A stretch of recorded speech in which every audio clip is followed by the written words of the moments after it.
All right, if you have not used breakout rooms before, they're a really great asset to have in any kind of Zoom meeting that you're doing. I use them a lot in Epic Live classes so that I can have students work in partners or in groups or even individually. And I also use them a lot in my study halls.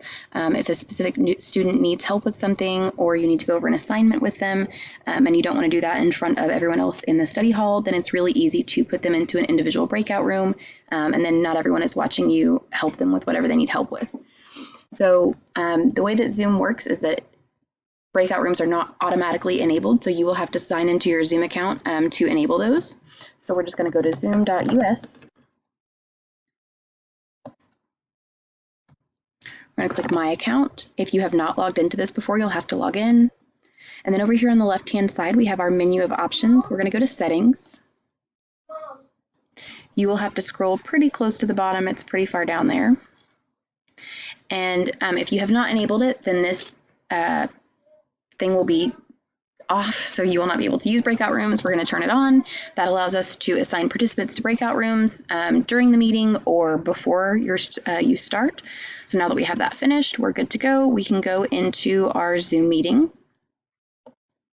I have a Zoom meeting started already. It just has myself on this computer and then myself on my phone so that I can kind of show you guys how it works. You can see this button down here. We have this option now for breakout rooms. So you can have it automatically put kids in breakout rooms if you don't care who they're with or if you're just going to do it individually. Or if you want them to be with a specific partner to work, then you can manually choose who goes into what room with which other kids. You can create as many rooms as you would like to, and it tells you here at the bottom how many participants will be there per room if you need that. We're going to do one room. I only have one person. Hit Create Room. Once it creates our room, we're going to assign our person. I want myself in here as a student, and then you can click Open All Rooms. And once you click Open All Rooms, all of the students in your class are going to get a little pop-up. So we're going to click Open All Rooms. They're going to get a little pop-up that says the host is inviting you to join breakout room. They're just going to click Join. And you can see once they've joined right here, now we're green. And you can see that in our regular meeting, the primary meeting room, there is no one left in here except for the teacher. Now, if you want to go in and help that student or talk with them one-on-one, all you have to do is click Join in the room that they're in.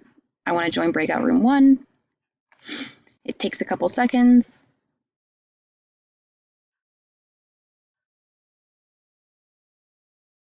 And now I'm in this breakout room with just me and this one student so that I can do whatever I need to do without everyone else listening. When you're finished helping them, you can click this Leave Breakout Room button here at the bottom, and it will return you to the main session. One of the great things about these breakout rooms is that if you have students working in groups, they're doing a project, anything like that, and they need your assistance, there is a button for them in that breakout room that says something like Ask for Help, Call Teacher, something like that. So they can request you and your assistance if they need you. So it'll just pop up on your screen that breakout room 2 is requesting help, and you can pop into that breakout room so that you know when they need you. When you're finished with breakout rooms and you're ready to have everybody come out to the main session, you're going to click that breakout rooms button again, and you're going to click Close All Rooms. It'll automatically close everyone out in 60 seconds just so that they have time to wrap up, but they can also, it's going to pop up a little window on their screen saying breakout room will close in, and then it starts counting down the seconds. They can just click Leave Now. That's what I'm going to do.